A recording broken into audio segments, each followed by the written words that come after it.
Dave Purcell, and this is Trina Young. Thank you guys all for coming tonight. First, before we get started, I want to clarify a few things, because I know there's some comments out there in the community sometimes. Dave and I called this meeting today. We are not a committee, we're not a conspiracy, we're not trying to run things for you guys, but there are some very important things happening with our fire district that we felt you needed to know about, and the commission would not acknowledge Nick when he asked for a special meeting, but now they called an emergency, or not emergency one, but a special meeting for this Wednesday. So some of you guys have these cards out there. There's 2 meetings coming up, and a special meeting, we think this Wednesday the 15th. They did not put a date on it on the website, but there's only one Wednesday between now and their next regular meeting. So take note that there's 2 meetings coming up that we need your presence at. And the one thing that I wanted to mention, when you're at the regular meetings, I'm not talking about special meetings, but the regular meetings, when we go to those, Nick goes, he's got an agenda and some items that he wants to take care of, and he's trying to expose information as well. And the more we talk and interrupt, and I'm just as guilty as anybody, it gets him off track. So during the meeting, we need to be quiet, let him do his job. And then this next regular meeting, what we're going to do is what we did last month, is just hang around and have a community meeting after the meeting. So then Kelly and team cannot interrupt us at that point. So we can talk after the regular meeting. So just kind of want to put that out there for everybody. It will help Nick a lot to do his job to protect us. So is there a regular meeting tomorrow? No. There is a special meeting Wednesday, May 15th at 3:30, and a regular meeting on Tuesday, May 21st at 2 p.m. Okay? So now I want to give it back to David. He's going to bring you up to speed on what's happened since the last recall, because a lot of the community thinks that recall took care of everything. So David? Okay. So, as the flag here illustrates, we did the successful recall. But they're still here. So in the process of us getting the signatures and the vote to recall the 3 commissioners,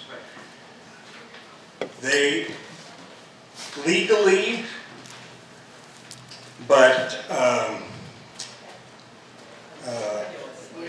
unethically, stepped down one at a time. So, and it was coordinated.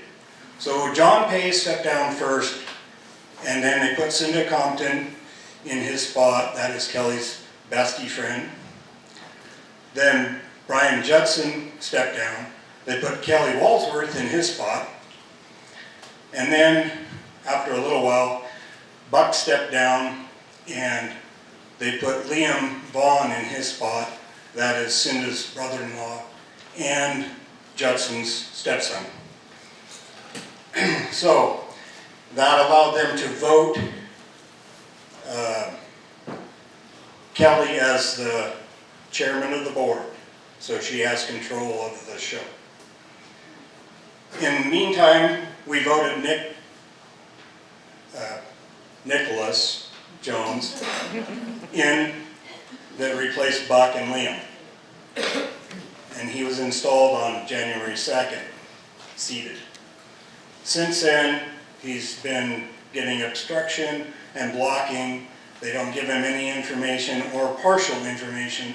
He's supposed to have access to all the buildings and pretty much everything. Financial and everything. He's been allowed access to Station 12-1 across from the school. No other building has he been given the key to.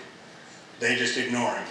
At the meetings, they outvote him, everything that he brings up, they ignore, or they just outvote him 2-1. Anybody has any questions about that, you can see those on Mason Web TV, and it's pretty obvious what's going on. They won't let him use the bathroom either. Won't let anyone. Okay. So since last time we met, when we were just gathering signatures, a ton of stuff has been uncovered and discovered. Some of it illegal maybe, some of it just looks bad, some of it's just wrong. And all of that stuff's been handed over to the sheriff and the FBI. They're sorting it out. They both are investigating.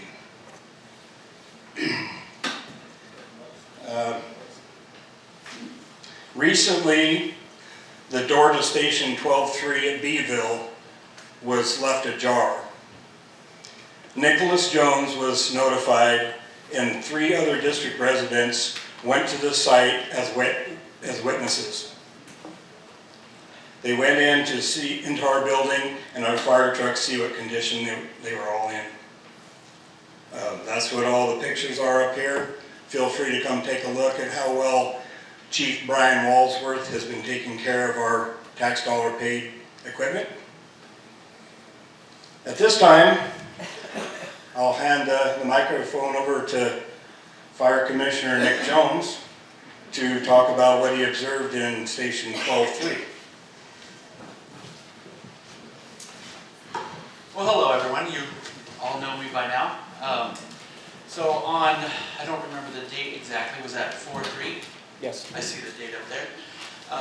I, along with Dave Purcell, Bill Johnson, and Mike Brown, proceeded to go to Station 12-3. I was informed by Bill Johnson that it was left open, so I took this opportunity to take a look inside since I had never gotten access to it before. I walk in and I see kind of everything in disarray. Expired extinguishers back from 14, just laying on the ground, like a lot of stuff, old equipment. Look into the apparatus, there's mold all over the seat. There's actively a mouse chewing on a roll of toilet paper towels up in the cab.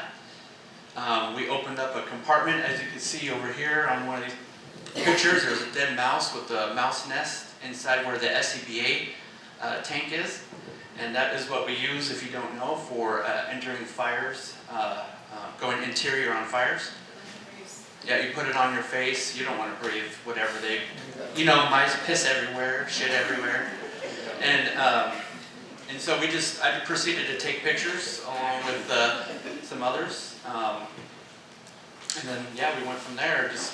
I let the chief know the next day. I also informed Detective Rhodes that I had been out there and that the door had been open, so that they were aware that we made entry, so that they couldn't blame me for breaking and entering or something, stealing anything. And then those pictures were also given to LNI as well. So, Can you give us an update on the LNI? The LNI, I spoke to Jacqueline, or Jackie Wallace today, and she said that they are in the process of subpoenaing the information because they have not provided them with any of the information that they requested, which was a lot of information. Just to give you an idea, one of the last bullet points that they asked for was, when was Station 12-3, the date and time Station 12-3 was decommissioned or put out of service. That just goes to show that there's no way that this was actively being used or inspected or even cleaned. It's going to take a lot to decontaminate this engine along with all of the equipment, and we don't even know if it runs. We don't even know if the pump works. Let them know that truck hasn't left there since last August. And yeah, so that truck has been there since August. What's that? It's never been out of the building? It's never been out of the building since at least August that we know of. What's that? On the station? So you talk about LNI. LNI is waiting for, Kelly or the district secretary or Chief Walsworth to send that information to them. Did you give them a deadline or anything? They've given them a deadline. They did not meet the deadline, and they were given an extension, and they didn't meet that, and that was 2 weeks ago. So yes, go ahead.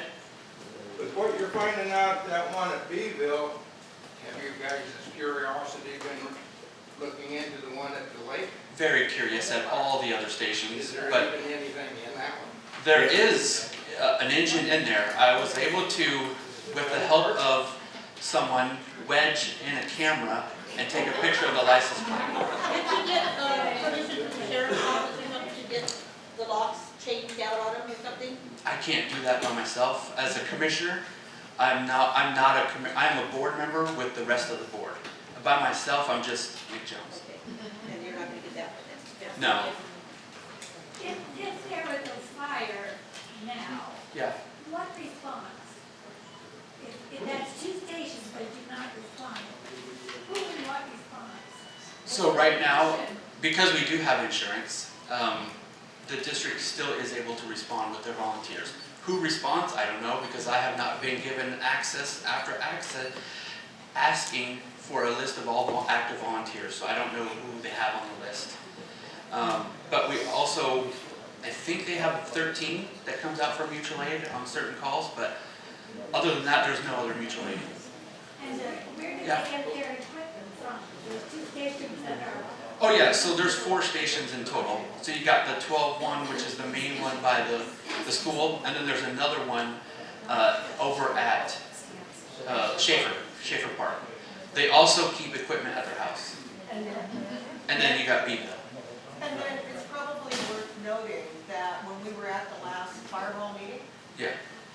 the hoses were not properly stored, put Yeah. away, and been piled in a heap, all tangled up on the truck. Yeah, so when it looks like that, we do have pictures, probably should have got those printed up, but that means that truck is out of service until it's, Open the door, the horn, when you shut the door, the horn goes Yeah. off, and when you open the door, it stops. So she had to drive with the door open to park. I heard that. Is there a regulation that says that they have to have the equipment to be able to watch the hoses at every station?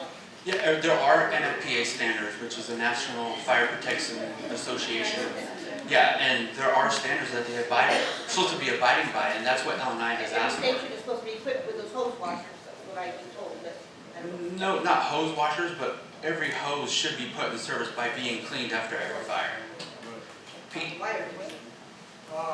I don't care about the hoses or nothing, but I want that flag fixed over there at the lake. I agree. Yeah. So, actually, I think you're right. I think what would help me a lot is if you guys put a list together of the things you'd like to see fixed, and I will present that and try to get those taken care of the best I can as one person.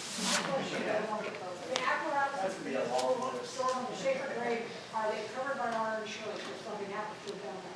So right now, all apparatuses that you have seen, that I'm aware of, are covered under insurance. At their residence? Yes. On the Schaefer grade? Mm-hmm. Nick, Yes. why don't you just go right on into the main reason that Okay. we're concerned this week? So one of the biggest concerns, and that's another reason why we're all here, is that VFIS is our current insurance holder. And they have sent a letter, they sent it certified out to the fire department, which no one ever received. It got returned back to VFIS. Yeah, and, what's that? Oh, yeah. Actually, I'll just read it to you.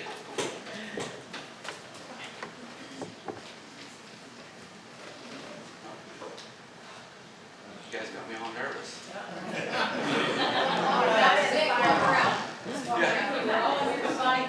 Yeah. Right? I gotta,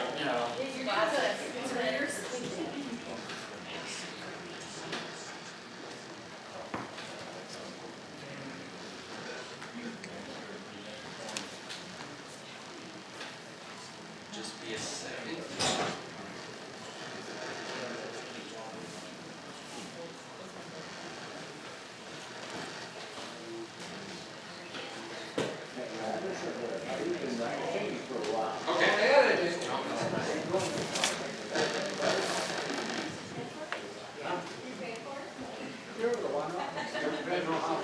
Okay, so this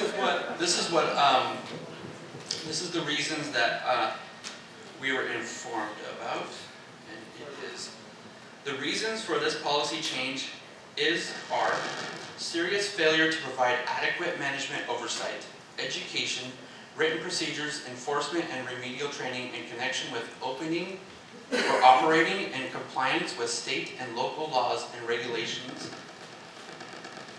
the application of sound accounting controls and financial reporting, cash and payroll accounting, discrepancies affecting financial condition, reporting and unresolved incidents requiring remedial action, and potential third-party claims, including failure to provide or to properly investigate incidents, each giving rise to a substantial change affecting the insurability of the risk.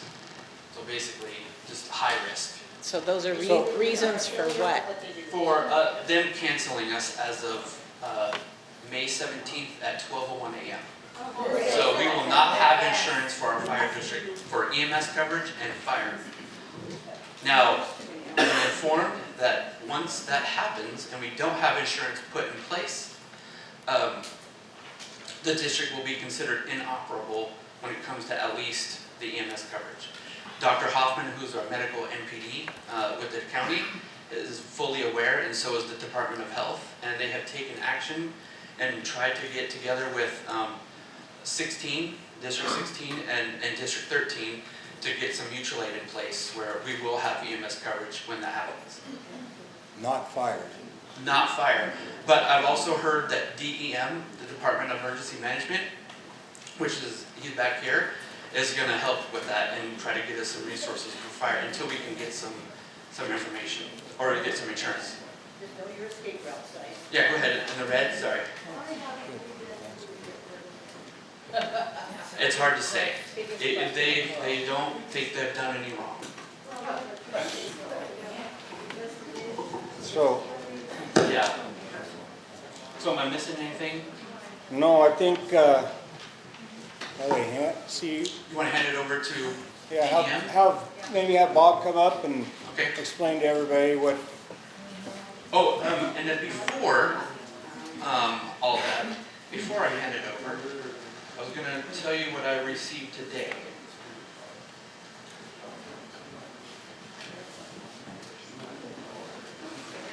So I received a letter from Pam. She is one of the employees at Nicholson and Associates, and she says they're the ones that are a broker that help insure us, and they find other insurance agencies to help us get covered. They have reached out to everyone they have. They've reached out to other brokers that can reach out to others, and all denies. Not even an increase in pay for our high risk, just straight out deny. Probably have to do with the personal. But this is what they were informed of. The underwriter said they would consider insuring the district if the following was done.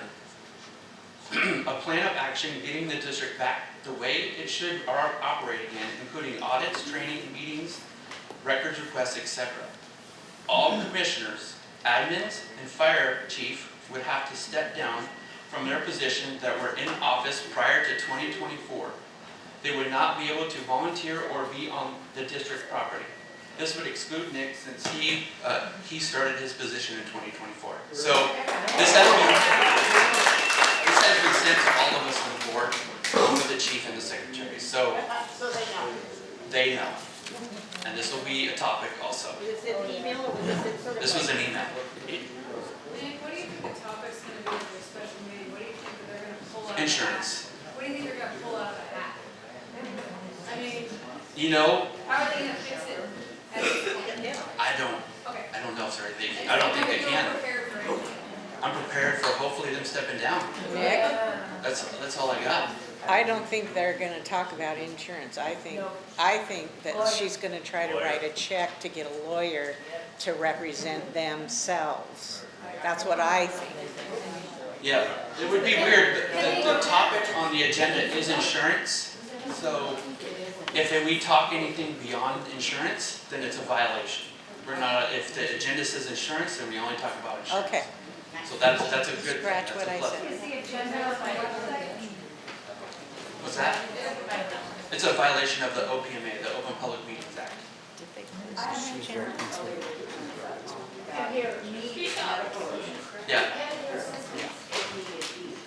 so which districts did you say were? 16 and 13. it'd be 16, West Mason, which is Dayton area. Okay. And then you got Coquitlam area, which is 13. And then we always have ALS coming out. They also do BLS, which is Central Mason. Okay. So they come out to every EMS call unless otherwise canceled because it's Do not. I need to say something No, about that? call nature? 911. Call 911 and let them know that, you know, that, No, or they would know. they will know because that plan will be put in place when it takes effect. Does that fire insurance that's going to be canceled roll over at all to their personal insurance? Will that be affected? No, no, the insurance is liability for the department, the apparatuses, and, you know, the building, and the equipment. So it covers the department if anything happens. You gotta have it. If this happens, is that a way that we can get them? Hard to say. I don't know all the details about it, but someone else had a question? Yes? Yeah, I'm trying to figure out how tax dollars go to people with evidence that they are out of control, don't do their job, being refused. With evidence that the job they're being paid for, they're not doing it, Yeah. and they're getting tax dollars. So who says Enough, enough. that they should not get tax dollars? So right now, there is nothing in place that we can do. There's no law that allows anyone to step in because as a district, the commissioners are ran as a government, per se. They're a governing body, and so they're the ones that are responsible for it. Now, there is a bill trying to be passed, so look out for that. It's House Bill 1538 that is trying to go into, be set into place and be voted on that will allow the county to step in, suspend those involved until pending investigation But results. they, all kinds of jobs have evaluations. Are they ever evaluated No. by any other? No. There's the state auditor's office is kind of an evaluator, L&I also. There is a state auditor the state is doing an audit on the department right now, and they're getting information that's just trickling in slowly that they requested. Yes, back in with the camera. That bill that they talked about a year ago, about getting the bill in there and making it accountable, I heard gossip somewhere here in the last couple of weeks that it didn't even make it to being voted to be put into a bill. Was that just gossip? Is it still in the process? I did hear that it didn't even make it to be discussed or looked at. So It didn't get out of we as a committee. community and everyone in the county, because it will help everyone, it just need to keep pressing them to put that in Do they place. have to redo it to try to get it before them to vote to make it? Yeah, so Dan Griffey is our representative, and he is actively continuing to try to get Okay. it put in place. So Thank you. he's doing his, yeah. I don't want to open a can of worms or, but what does that do with our property? You do, and you will have the protection. It's hard to say. It's a gray area. This type of stuff that I'm aware of has never happened, from my understanding. So it gets really deep. You know, there's a lot of stuff going on that hopefully this will help put new things in place, new rules and regulations that will prevent this from ever happening again. And yeah, go ahead. I just want to say, I don't know you, but I voted for you, and for those of you that didn't go to the last meeting, we saw what you're talking about on full display, and you hung in there, and Thank you you. had everything in front of you, you could read it Yeah. verbatim from the law, and I just want to thank you for all of that. So, I appreciate you guys. You guys voted me in, and I'm here to do your work. You know, I said I would do a job, and I'm here to do it. I'm sticking to it till the end. Thank you. What a challenge. Who is this Dan person and how would we get a hold of him if we are supposed to be putting pressure on him? Dan Griffey, he is the state senator, state rep. So, you ready? Okay. Dave, what was the House bill number? Oh, was that 15? What was the House bill number? 15. It was like, It's also on the website, Matlockcommunity.com. There's actually a House bill section. So you can see it all there and what the wording of it is as well. Good evening. One question is, of the folks in the room, is there a remaining volunteer first responder that's still responding for Fire District 12?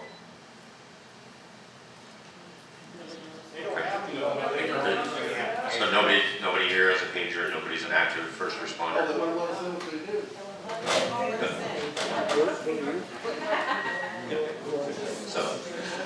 So my name is Bob Burbridge, and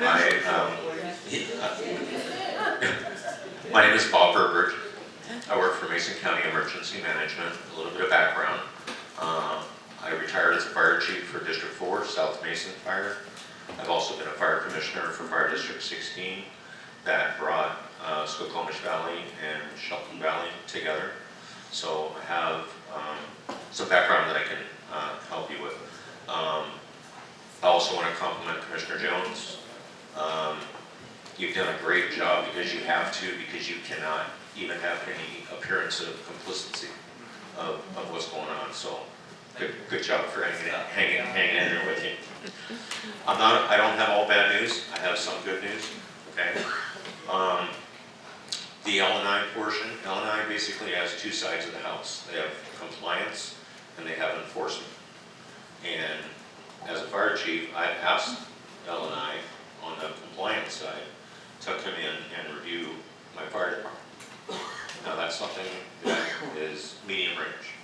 That's something I would recommend that you call the compliance side once things stabilize. And they will come in, they'll give you a clean sweep, they'll give you a checklist of how to improve. There was a ratings question.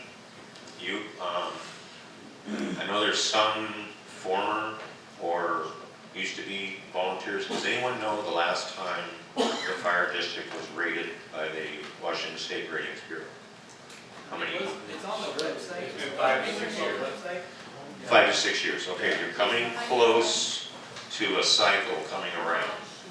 So what most states use ISO, which is the International Standardization Organization. In Washington, we're special, we have our own. It's a non-government, not-for-profit, but for the public good. And what they do is they come in and they evaluate the fire department, the training, the membership, and they get into the weeds. They want to know where each firefighter lives relative to a station to give you credit for that station.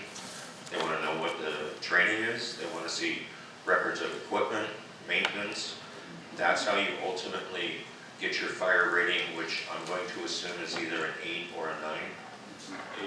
8. Some areas are 8, one area I think Schaefer might be 9. Okay, so probably 8. Oh no, the lake might be.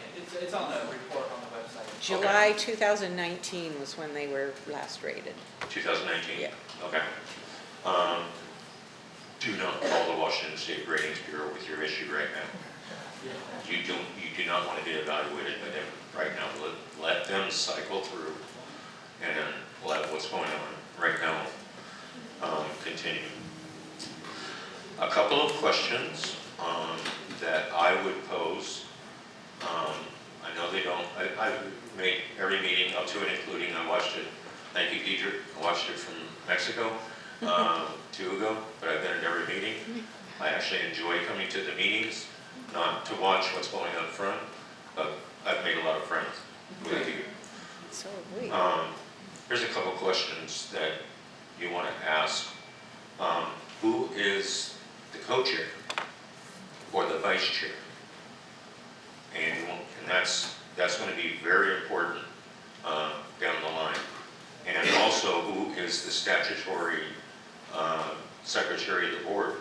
As commissioner, since I have seen you become elected, sorry, I'm too close to the speaker.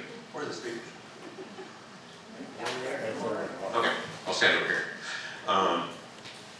I've not seen a motion or a resolution that identifies who the statutory secretary of the board is. RCW supports that a commissioner can be the district secretary, but that needs to be in a motion or better yet, a resolution. Department of Health and the insurance issue. Can they get insurance is ultimately the question. Excuse me. Sorry, I drank a water. It's warm in here. Lloyd's of London has underwriters. Do I think that you have the budget that could support even one annual premium of an underwriter of Lloyd's of London? Because it doesn't really get much higher. One, they're going to do due diligence, and is this risk worth a very high premium of insurance? So is it possible? You know, we'll have to see who they're talking with. Dr. Joe Hoffman was mentioned. He's the medical physician director. All the EMTs and the paramedics operate under his license. He is, and I believe is completed with his investigation. He will be present at the regular board meeting on the 21st with his disposition. He will also be at the special meeting. At the special meeting? Great. Okay, great. The State Department of Health shall see an insurance policy. That is a mandate from the State Department of Health. No insurance, the fire district is stripped of its EMS accreditation or certification, the agency certification, and that would lose any certified EMT that you have. So that reduces their scope of practice. So those that respond would be at the first aid level. So no medications, no advanced airways. That would be outside the scope of practice, which would be malfeasance without insurance and without certification. I have a question. Sir? Assuming they can't get insurance and the responsibility for maintaining the coverage falls into other areas, does the tax funding that we are providing shift to those other areas so they can serve it? Help me out with the question. The question is, we all pay a boatload of taxes for the fire department. Does that funding, assuming they don't get insurance, they get shut down, and we get served by other departments, you know, from adjacent areas, does the funding that we provide go to those departments to assist them? And if not, where does that funding go and what does it do? Okay. I want to answer your question directly.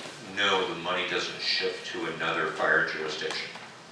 That is a motion of either a merger, creation of a new fire authority, bringing it in. I'm an advocate of a fire authority because the RCW, once the board agrees that they want to enter into a fire authority with another district or multiple districts, the RCW gives a huge amount of power to the planning committee. And I'll give you an example because I've been down this road. People are very passionate about how many pancakes they've sold, how many pizzas they've sold, how many hot dogs they sold, and they bought that ambulance. And we bought that ambulance. And we don't want to lose that ambulance because it might be brand new. And if we merge with someone, the biggers are going to take our brand new ambulance. That goes in the plan. If there is something specific about Matlock that shall, and the people feel shall remain, you bought the best ambulance, that can be purchased. Then that goes in the plan. The planning committee plans that, and that as a whole would be a part of the vote. that vote up or down. Do we want to be a part of authority? And that is a lot of community meetings. That is strategic planning, not in the weeds tactical planning. Where do we want to be in 10 years? Where do we want to be in 5 years? Because it's not going to take that long. There was, I want to congratulate the Political Action Committee for the recall. I was a part of the very first recalled fire commissioner back in the 90s in Graham. And when I was with District 4, South Mason, we were the second. We had a road commissioner that was a pole in a china closet. And the board did their due diligence through resolutions and motions to censure this road commissioner to protect the board, and he was successfully recalled. I'm going to go out and say you are the first ever in the state to recall an entire board, attempt to recall an entire board. That is huge. That is historical. So give yourselves a hand. That, you guys, you busted your butt. You didn't answer the question. Okay, I want to help me through the question. So what happens to the funding that isn't being spent if these stations get shut down, first of all? And secondly, how do the people that have to support these stations get funding in order to do it? It's an additional expense. I can try to help with that. Yeah, the money doesn't go anywhere. So, what I've been informed of, and I know just a very little bit, if the district gets dissolved, the district will be split in half. And that's probably going to be determined by the state, at the state level. They'll say this half of the district goes to 16, this half of the district goes to 13. And then those funds will be allocated to those districts. Nick, Yes. but before they dissolve it, only the people can decide to dissolve it, right? That's what I've been told. Yes, but if there is not a functioning department, it's hard to say what happens, because this is unexplored territory. About the, so, about the, Yeah, about all that entire situation, what this afternoon be from here on. So let's say you no longer have insurance. So what's yes, next? so And then how do we get to? I don't know all the steps, because I'm still waiting for correspondence from DOH. But what I've been told is that if the district is considered inoperable, then they cannot function. Dr. Hoffman told me that they can't even respond POV or even respond at all as, yes, Just remember that you're talking about medical and trauma versus yes, fire. fire. And so the DOH is only going to have anything to do with the medical and Yep. trauma side of it. Fire is its whole own problem. Yes, another issue, yes. Yeah, and so, yes, just in case that ever does happen, the funds get allocated to the districts that take over that area. And so your funding doesn't just disappear, it just gets put into that district's fund. That's at the end of everything. All the rest of We get to see significant increases in our home insurance. Not necessarily. Not right now. The question was, is there an increase in your insurance premiums? Not right now. The only change would happen is if the insurance company as a whole, and I've seen this happen, where they'll just take a broad brush and reduce a huge part of the county, and the people come to the fire chief, and the fire chief writes a letter and shares the ratings report, and you're paying, I work for you, I can prove that we are a better rating. So insurance companies have done that. On the mutual aid part,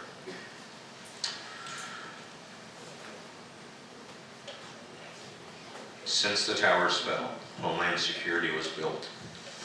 Every fire department from Washington to the other Washington, and top to bottom, they operate under the National Incident Management System. Those are the rules as per President Bush. and he's the one that created that. We're gonna all work the same language, we're gonna operate the same. Until there is a boot on the ground at the incident, there is not an incident commander. So a couple things are going on, and I'm not speaking on behalf of fire chiefs, but I'm gonna give you my 22 years of experience, acutely aware of the risk. DNR is acutely aware. DNR responds differently when there's a wildfire in Fire District 12. It's not a written plan. It's nothing I can put my hands on and show you, but they mobilize more units from state DNR because it's Matlock. Now, your fellow fire agencies, they take it upon themselves without increasing liability, because technically they haven't been dispatched. I have been hyper sensitive since the Deckerville fire and the risk to the Matlock community. Out of the Deckerville was basically a wildfire overhead team that's made up of seasoned fire officers in other jurisdictions. So it's predictable, 3:30, 4 o'clock, or when your prevailing winds kick in. You know, I allow my guys and gals to sleep in the afternoon, but you're gonna have your boots on. You're gonna be ready to go. And actually, I'd rather have you mobile. So you have good people in the county that are hanging a right, and they're heading this way. Now, because they're not on the run card, and because an incident commander isn't officially requesting assistance, they take on liability to expedite, use lights, sirens, and that type of thing. But I want to at least reassure you that you have good people that are heading this way. And I'll give you a quote. When we hear it's Merriam night, because of the kids, they're heading this way, whether they're dispatched or not. Okay? If it's a wildfire, there's a lot of resources heading this way, waiting for that incident commander to increase the alarm. Everything's preset on a run card. When you call 911, a card comes up, Matlock Fire. The dispatcher has to wait 5 minutes before they go to Plan B on the run card. So I don't know how long you can hold your breath, but it could be 10 minutes before the first person is on the way. If it's something that's heard over the radio during the day, or whether fire chiefs don't sleep anyways, they're going to get in the car and they're going to head this way. So you try to find an end run. The medic unit that hopefully is coming from the city. It could be coming from Lake Leonard, could be coming from Pickering Road, it could be coming from Allen, or it could be coming from Grace Harbor. While they're en route and there is not an incident commander on scene, they do not have the authority to call for additional resources because it's not their jurisdiction and they're not the incident commander. Okay, so here's something I want you to get yourselves prepared for.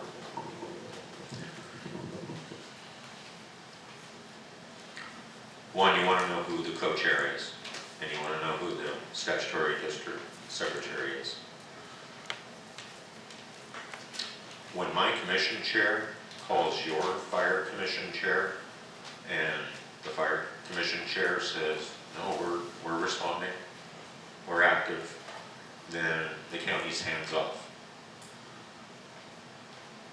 Should one of the two appointed resign, you probably have a stalemate on who's going to be the next appointed.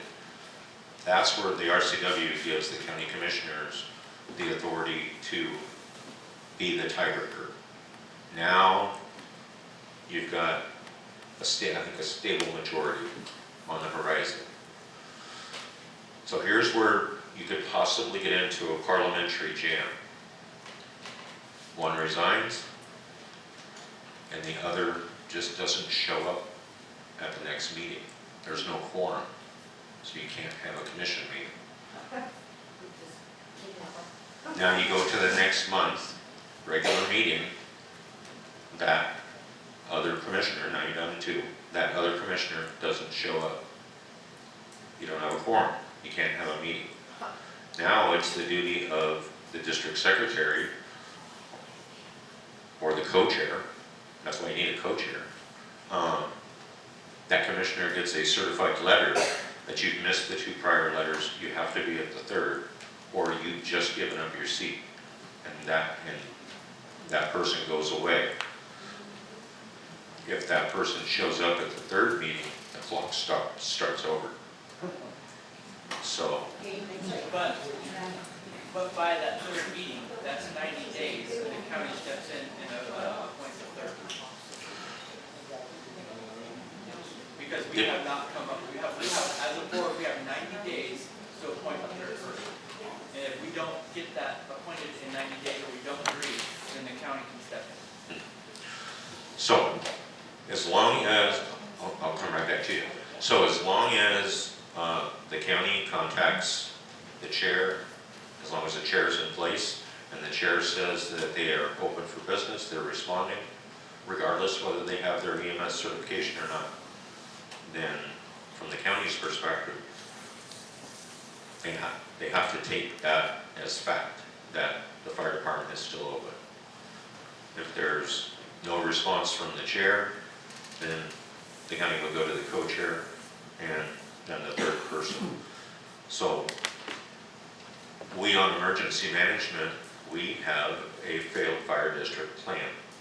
Now, how that happens depends, parliamentary, how quickly we can turn a dime. If you are without a board and without responders, that is a recommended declaration to the county commission. So what that looks like is the county goes into a declaration. I'll come right back to you, sir.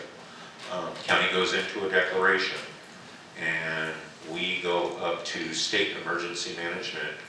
And remember when they posted on the website, we're closed? Good luck. Your ambulance is coming from okay. We already got all that paperwork ready, because we called state emergency management, and it was standby. I need 1 fire chief and 10 firefighters. And they wanted to know who was going to pay for it. And we advised the state that the state's going to pay for it, because you all have already paid your taxes. You paid your fire taxes, you paid your EMS taxes. There's a failed fire district, the county's declared an emergency. We're a home rule state, we govern at the lowest level, right? Because the county doesn't own fire. The county doesn't own EMS. That is a vote of the people that put Fire District 12 together about 70 years ago. So we're ready to rock. If there's no one answering the phone and the chair cannot tell the county that they're in business and nobody's responding, then it's our job at emergency management to advise the county administrator, who will get a hold of the chair. And remember the king tide that happened? Okay, record setting. The board had a declaration of emergency in 12 minutes. So it's phone calls. So it can happen very shortly. Yes, sir. Yeah, okay, so my question is, there's several people in this community that have been, including myself, that have been former volunteers. There's easily a handful of 10 people, if not 14, that will step up that are card carrying first aid to run the equipment. We know how to run the equipment and put it back together. And at this point, what I'm hearing Nick say is, we're not going to have any insurance, and I don't know how it works in a fire department, but if I lost my insurance on a construction site, they're going to lock me down within 24 hours. So if that's not enough with the language that was given to him from the insurance company, hey, as long as Cinda's in there and as long as Kelly's in there and her husband is chief, we're not going to insure you. Get rid of them. At this point, we're in an emergency where they're dereliction of duty. I don't care if we're special district, they can't change the laws. Right. I mean, I've talked to lawyers, several. So, I mean, we're pretty much up on what is straight up breaking the law, a crime, and what they've done, and their dereliction of duty, and taking their power away and going, you're done. U.S. Constitution, Section 14, life. And that's what this becomes, is a life safety Well, issue. I'm just saying, we built these buildings out Yes, sir. here years ago. Yes, sir. Everything was here by the community, put up, it's been a longevity thing, you know. That's a And level I don't want labor. our taxes going up, because that's something we haven't talked about. If we do regional right off the get-go, and they go, well, we don't have enough here, your property taxes can go up without just your choice, the vote of everybody on a wider vast array. Those are the facts.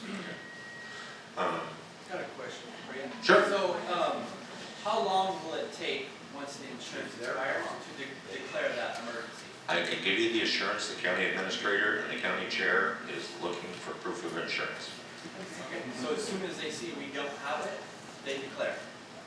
But that phone call, first phone call is there. We have to cross that road because right now you have insurance. Yes, yes. So we have to But cross. just of what end? Right, right. Stand by to stand by. Yeah. No, stand by to stand by. So this commissioner has one hell of a road to pave to get the public confidence back. And I want to assure you, electeds back there, appointeds up here, your county is listening, and we are standing by, and we have a plan for you. Should it fail. But as long as the governance is answering the phone and saying we're in business, then we can't pull that trigger. No pun intended. Sure. Okay, I want to leave you with two pieces of good news. First and foremost, you're scared, you're mad, you may feel threatened. Are we okay?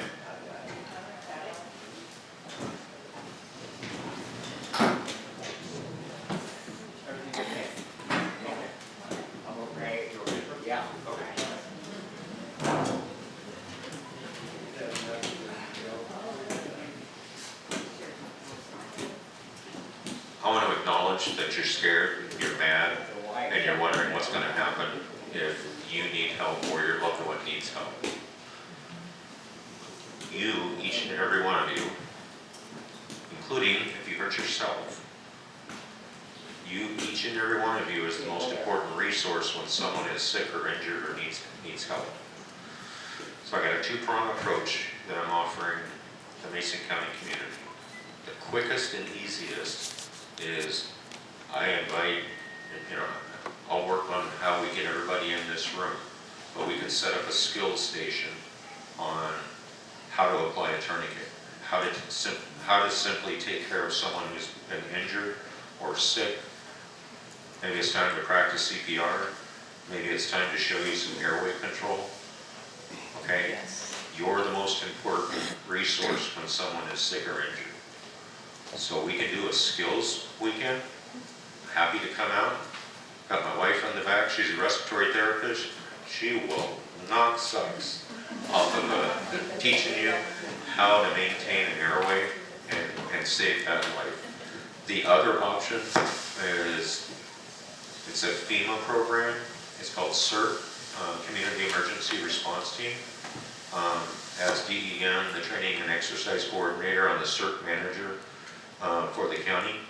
We have our brand new CERT group includes 2 fire districts. It covers the whole west side of the Hood Canal. So Eldon, Lilywop, Hoodsport, Lake Cushman, those 2 fire districts now have a brand new CERT team of 35 people. The CERT basic curriculum kind of touches the horizon of a little bit. So we would give you a little bit of first aid, a little bit of utility control, a little bit, you're going to use a fire extinguisher. You're going to learn simple search and rescue. And yes, you can take any age person as a team and you can save lives.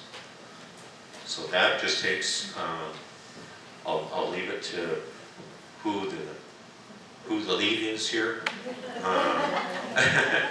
But I'll leave you my phone number and I'll let you guys talk or think about that. I'd be happy to come out and we'll do a skill station, or if you guys want to do a full CERT team, it's free. You're going to leave with a backpack of equipment that'll save lives.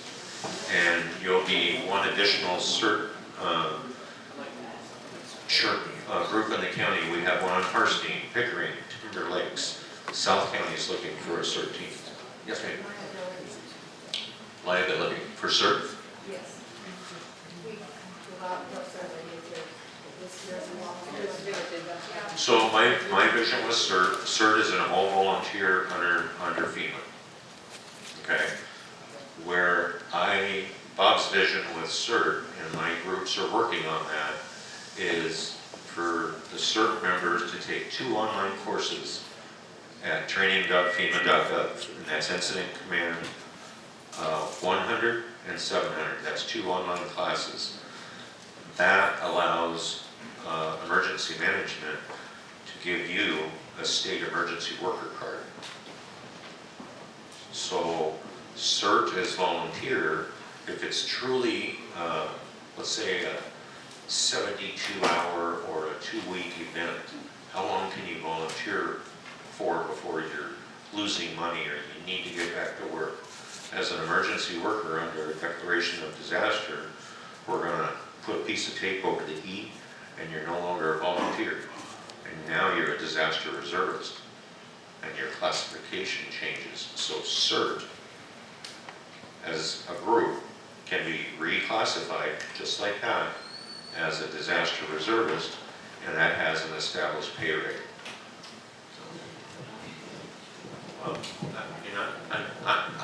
Unless there's a question, no, keep standing.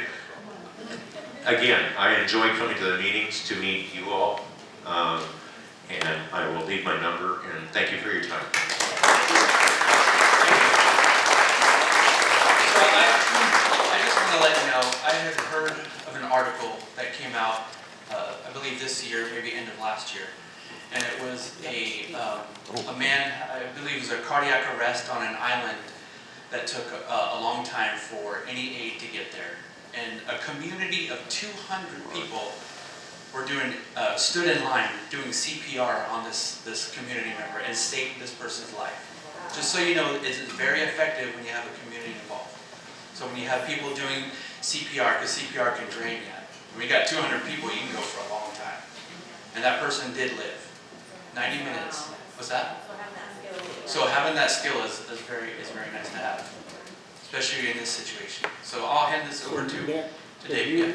Go over the steps one more time.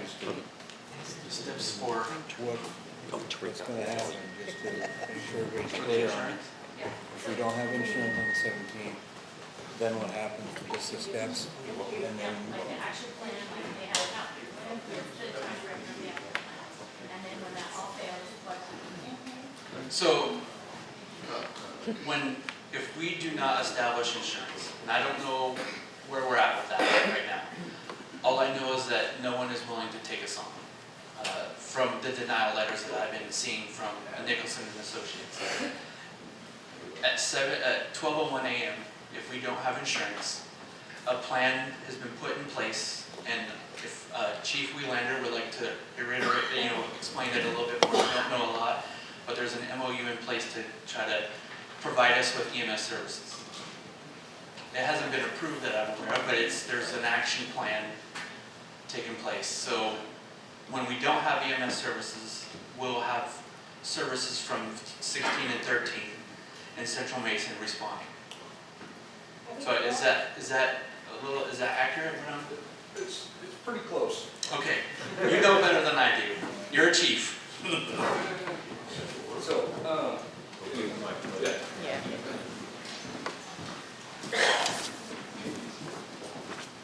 So we have Chief Welander is going to give us some comments now. yes and no. That's all I'm going to put my name on. So, yes, you are required to have insurance to have your DOH licensing and all those things to go along with that. What we're trying to work out right now, and we're writing an MOU. The problem is, we've been told by our insurance insurance that if we sign an ILA with Matlock and District 13 is given the same one, that we'll have our insurance dropped. So, hang on. Like I said, yes and no, that's all we got. Okay, so we are working on, and with our insurance, we've sent it off to our attorney to see, so if we can do an MOU where we would be responding under the state or under Central Mason, because Central Mason has the licensing to do transports and medical and everything out here. If that's possible, legal, we're working on it, then that's something that and District 13 has said the same thing, as we have people available, if it's not gonna strip our own district, obviously we have to look out for the folks that are paying us. We're gonna do everything that we can to take care of you. And I'll be honest, if I hear CPR Lake Nawatzel, I'm not waiting, I'm just going, I'll figure it out later. As far as the liability, if you are helping somebody, if the CERT process takes longer than your neighbor has to not break a leg, remember that if you're doing first aid and you're trained first aid and you do what a reasonably organized, trained person would do, don't lop a leg off. If you do what somebody else with your same training would do, you still have the Good Samaritan Act. You just have to act in good faith. So, in all honesty, because there are so many unknowns, CERT, the disaster thing, they're working that out. An MOU with whoever it would need to be, we're working that out. Down the road, everything's getting worked out. Nick is doing an awesome job. This is, I joke about it all the time on really crappy family vacations. Misery breeds memories. You guys are becoming the tightest community that I've seen in a long time. I'm sorry it took this. Really, I am. You will survive this. You will come out stronger. You will have bigger pancake feeds and everything else. That is the one thing that I know.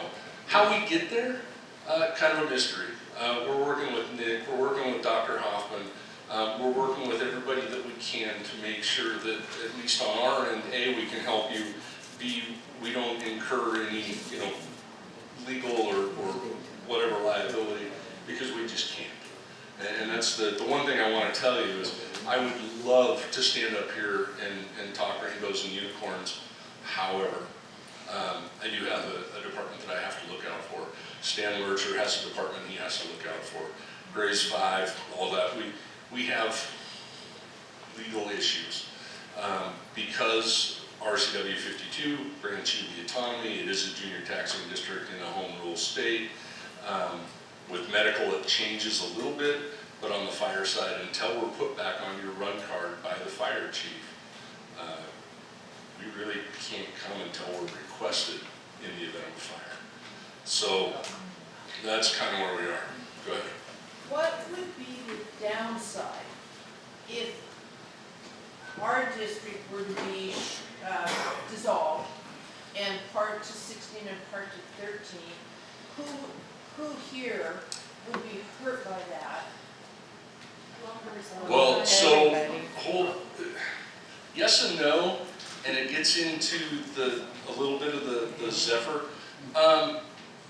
If you wanted to dissolve your fire district, you can certainly do that with a vote of the people. You can, but it takes a vote of the people. You're still responsible for any debt, things like that. Which, looking at stuff, I think right now you're still above zero somewhere. And then you would go through the annexation process. So you would essentially join a fire district, just like you never had a fire district here. So you could draw the magic line someplace, go to a boundary review board. Whoever wants to go with District 13 could. Whoever comes, West Mason could. Whoever goes to Grays 2 could. I mean, it's entirely possible. The whole thing could go over to Grays Harbor 2 or 5. Whatever it may be. Yes. I live on Curtis Smith Road. My neighbor had a seizure last few weeks ago. We waited 45 minutes for Central Park to come. Then they flew in a helicopter 28 minutes later. I'm not telling you what the best idea is. That's real good. I'm telling you what's possible. So, I'm just pointing out that this is all stuff that you can decide later. Now, if the fire department responds into an area, medically it's a little bit easier because the Department of Health and those licenses and lines and all that take place. In addition to if we transport you, we give you an ambulance bill. But for fires, we can't gift public funds. So if you said, we don't want to be a fire district anymore, and we somehow came out to a community meeting and said, yeah, we'll show up, but it's going to cost you. We're going to come and put out your fire if we get called, but you may get a bill.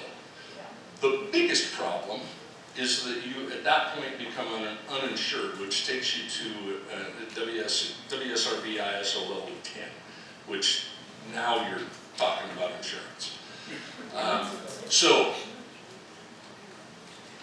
we're spending a lot of time wrestling with this because there's a lot of unknowns. When you get into the whole what's going to happen, I mean, think about, look at Apollo 13. They didn't know how to solve any of those problems until the problems happened. You know, they didn't know how to get the ship started again until they blew the hatch off of it. So that's where you are right now. Houston, we've got a problem. But we're helping you work on it any way that we can. Department of Emergency Management is doing an awesome job. The county's doing everything that we can. We're sadly sitting over on the other side of the border going, gosh, I wish there was something we could do, but we're kind of there. We'll help you any way we can, but there are hurdles. Go ahead. With dissolving the fire departments, like if you did our fire district 12, the personnel would also be dissolved? No, they'd still be up and around They walking. could still. They still go, what do you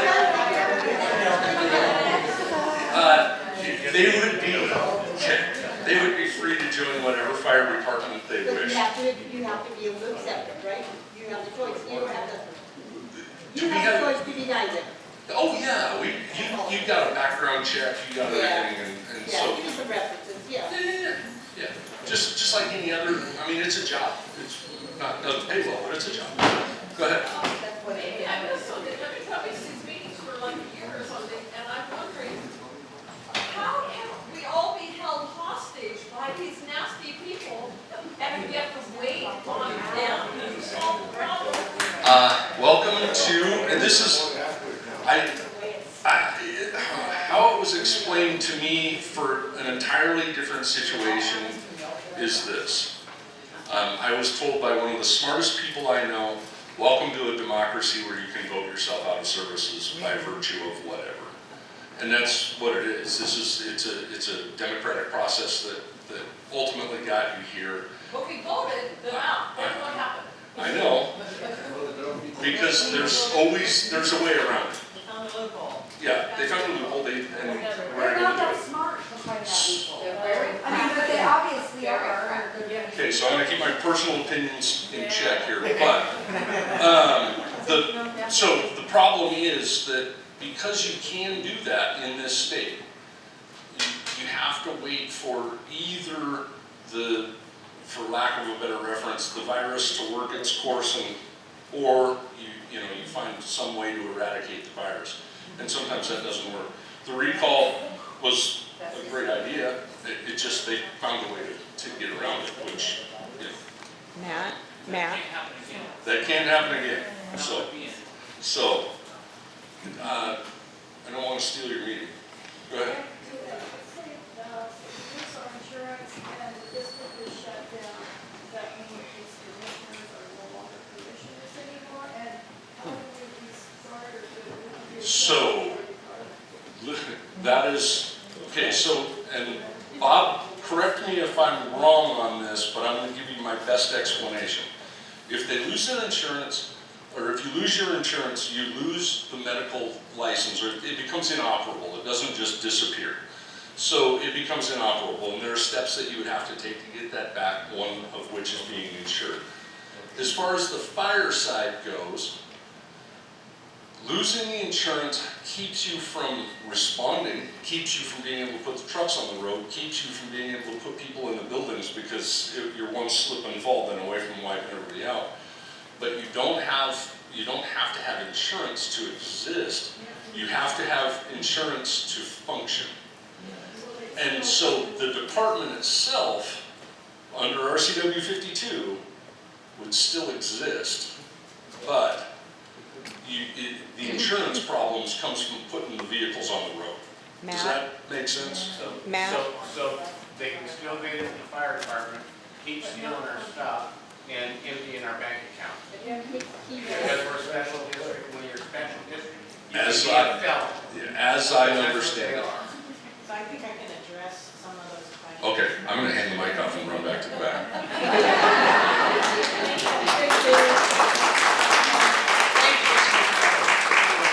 got one more question for you. I got a question for you. Since none of these people can volunteer at 12 because of some lady that's a chair, can they come down to you and volunteer and get their training, start their training? westmasonfire.org, download the application and show Okay, you got it. You guys hear that? westmason.org. Download the volunteer application if you're interested. And show up Wednesday night. Wednesday night, You'll all see me right. there. So, as you guys can see, there's a lot of moving parts to this, and we don't have any solid solutions just yet, but we are working on a lot of different things. And one of them, one of the next things that we're working on is recall, again. We did recall an entire board, but they found the loopholes and implanted their offspring into it. So, Why don't they do that again? they can't do it again because this time we have an existing board member. So they can't, at any one point, if one of them steps down, they don't have a majority. So I am writing charges right now for a recall. And we're probably not going to wait for the audit to be completed because they have no deadline. They are hiding behind a broken computer and a bunch of other lies, so there's no point in waiting. I believe that we have plenty to file a recall on right now. So it's just a matter of getting the paperwork in process. If anybody knows any attorneys that want to do pro bono work, that'd be great. Otherwise, you got me and Kristen and Dave and the people that have been working on this. And, you know, it is a process too. We will keep you guys informed as we go along. And so pay attention. That little yellow card that you got, there's 3 internet addresses on there. Sign on to one of those pages to get complete information and updates as we go along. And I know a lot of you aren't on the internet, but if you can find somebody that does, a video of this meeting will be on the Schaefer Park Community Facebook page, and it's also on the Mason Web TV, I believe. Is that right, Diedrich? Diedrich, we owe him a round of applause for covering our issues.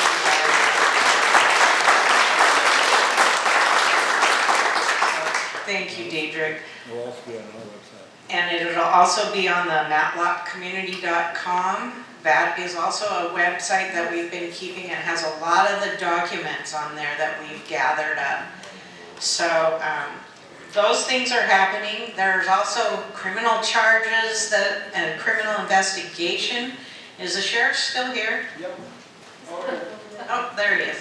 So, Sheriff, can you give us an update on the criminal investigation? And I know you can't tell us what the FBI is doing, but at least reassure the folks that they are working diligently on this, please. Good evening. Ryan Sperling, Mason County Sheriff. Thank you for having me out here. I came out in November to a meeting that Mike Brown had called, and I got kind of updated because I was just put into office in 2023. I'd heard about what was going on, but I really wasn't involved with it. I know that in October of 2022, when the auditor had their letter that they put out, it was posted in the paper and it actually went national news. At that point, the FBI came to Sheriff Salisbury and to Prosecutor Mike Dorsey and said, can we have this case? We have a government corruption unit and we want this case.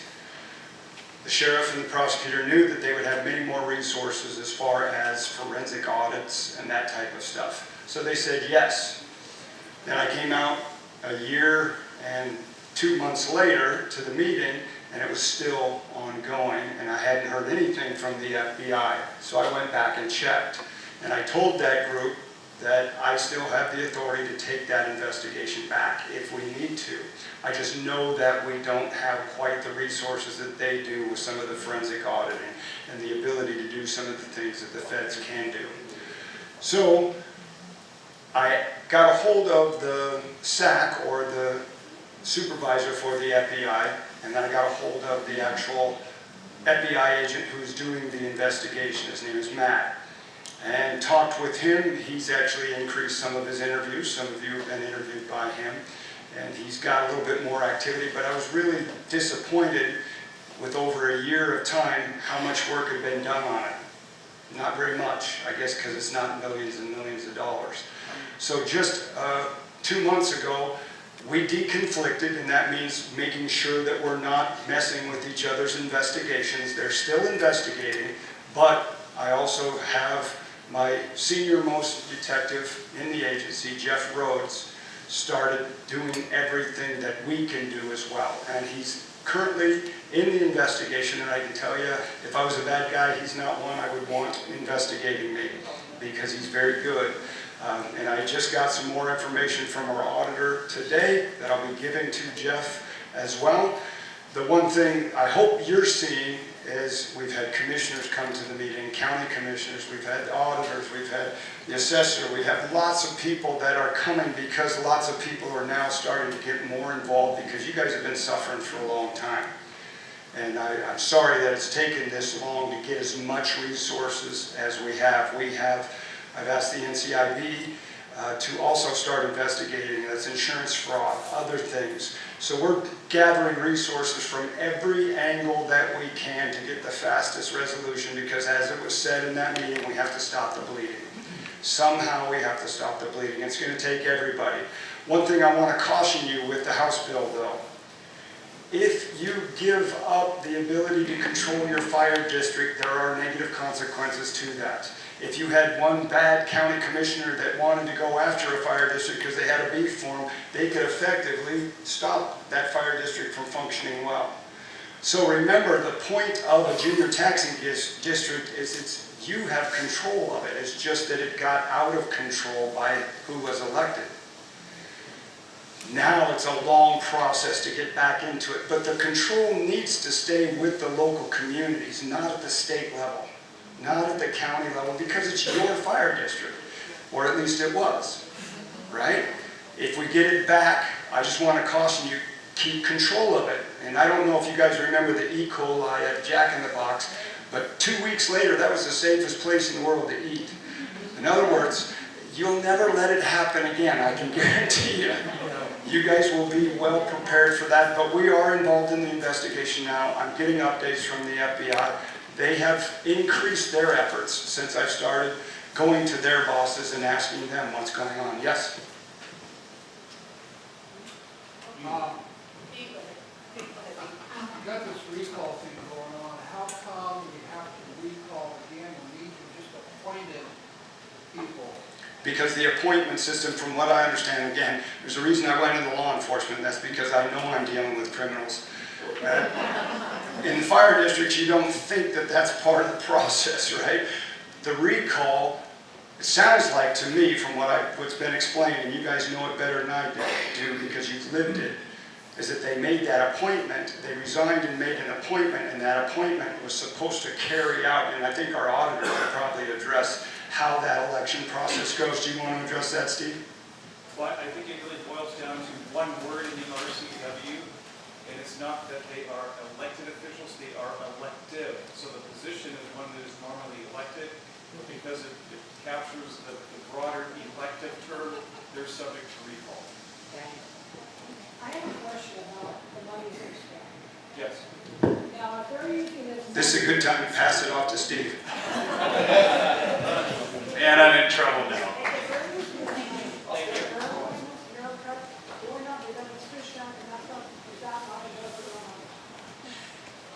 Not having seen the data or the actual facts of how that money's being spent, I can't say for certain, but it sure would sound like embezzlement to me, but I'm not the expert. I will tell you that we've got the financial services team that reports to me, giving extra scrutiny to the voucher requests that are coming in. We're making sure that it has the statutory required signatures by 2 commissioners and a secretary.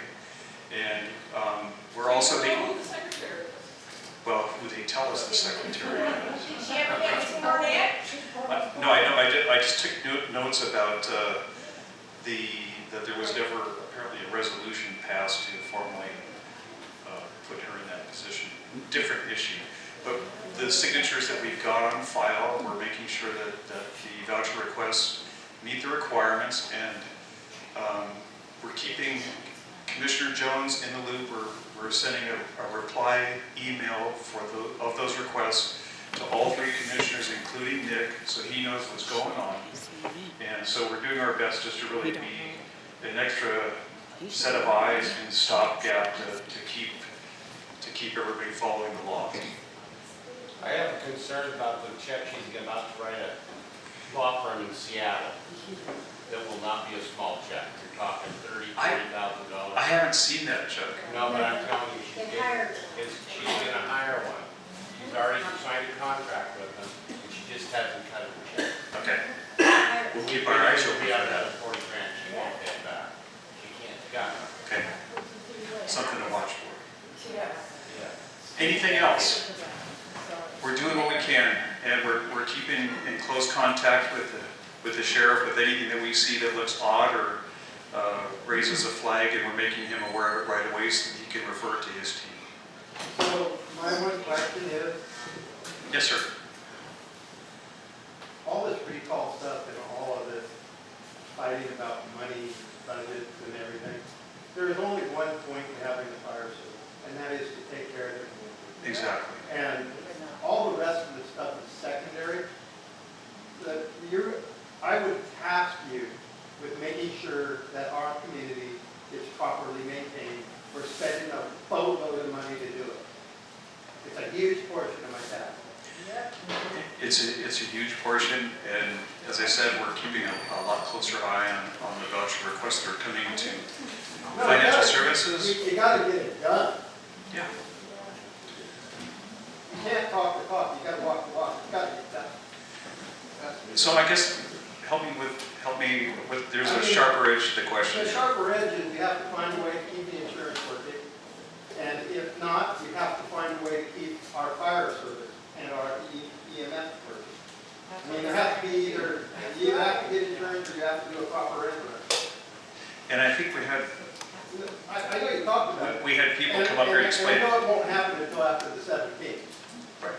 You know, but as a member of the community, that's critical. And as your auditor, I don't have a role in that. I understand the situation. I understand what you guys are facing with the May 17th deadline, but I don't have any legal way to step in or influence that. I can be there for moral support and help out however I can in other ways, but I'm not part of that process. I'll give you the number or name of an attorney, Jill.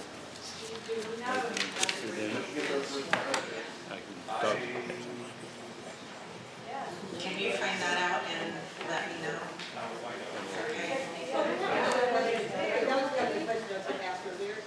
I don't know if I heard right or not, but what's the other speaker, is he saying that, well, of course you need a quorum to get some votes in, but they can set it up where one is missing and they can have Rachel step in as a commissioner? No. I just understood that one. No, it's complicated. And like I said earlier, there's a lot of moving parts to this. They cannot do now what they did last fall because we have Nick. We voted Nick in. And more to the gentleman's question about maintaining our district is the bottom line is this has happened because a lot of us didn't vote. Or we weren't informed about our votes. So now's the chance for us to correct that. If you're not in this room and you're not registered to vote, please go to votewa.gov and register to vote, because your vote's going to be needed soon.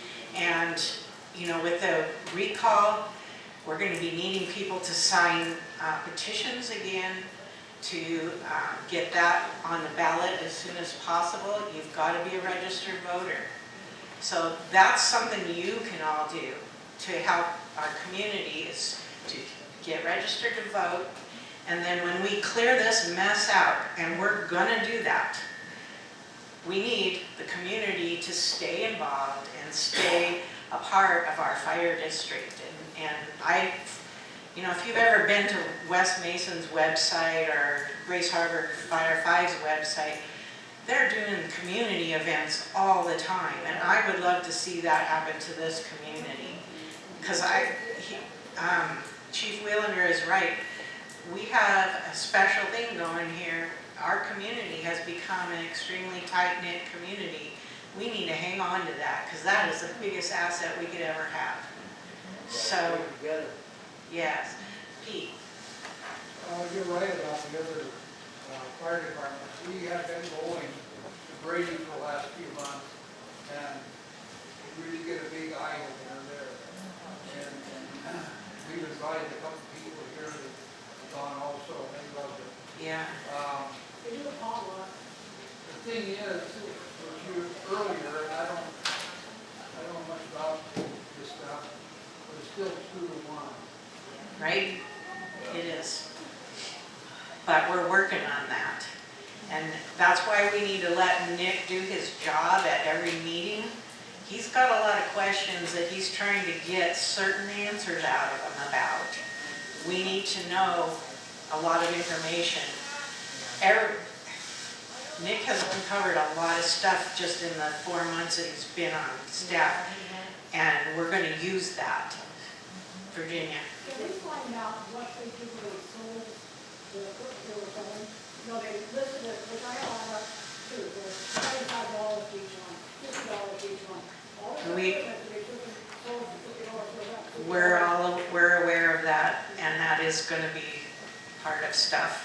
So, yes. Is one of them going to be on the ballot this fall to be voted out? I'm sorry, say that. Is one of the councilmen going to be on a ballot this fall to be No, nobody is up for regular re-election this year. The other question was, I was at one of the meetings way back before Nick was on there, and Kelly just booked herself the chair, and Senator goes second, and there was just an uproar. They said, you can't do that, that's illegal. Well, can they still continue to do that with Nick on the board?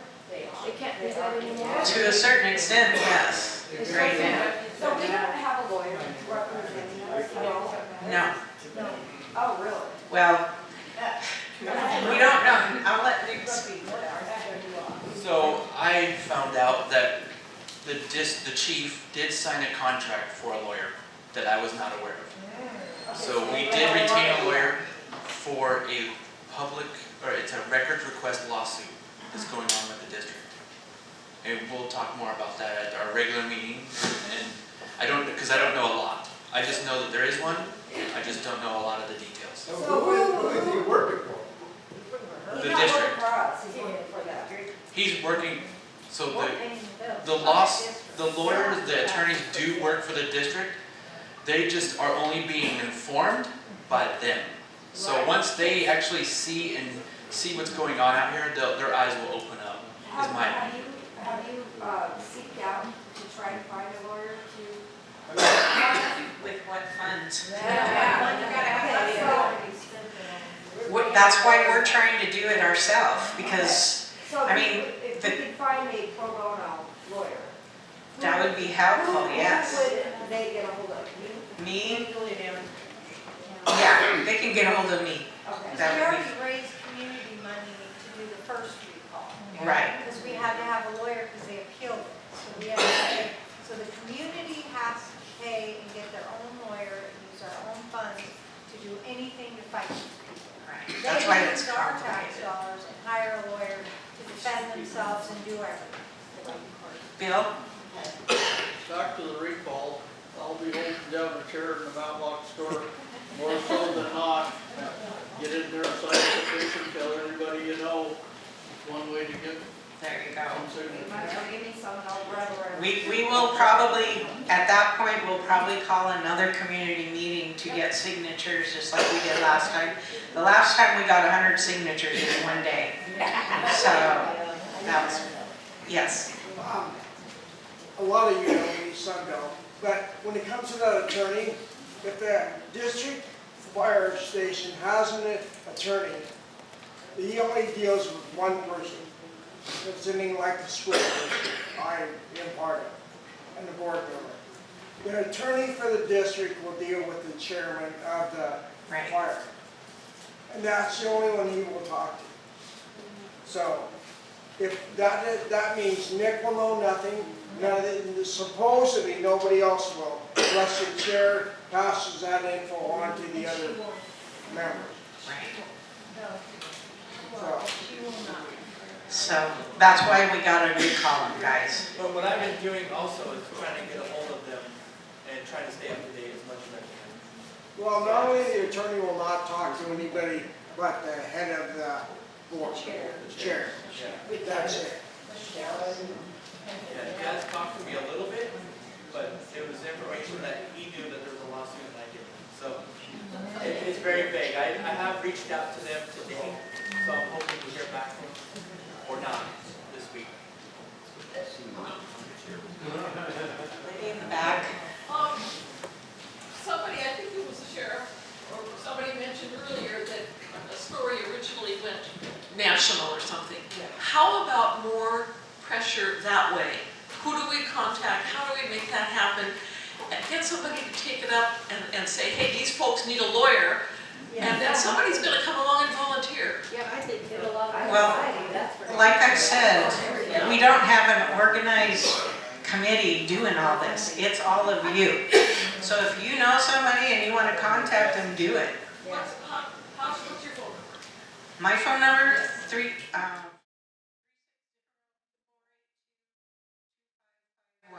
or you can, I'm the one that operates the Schaefer Park Facebook page that's on that yellow card.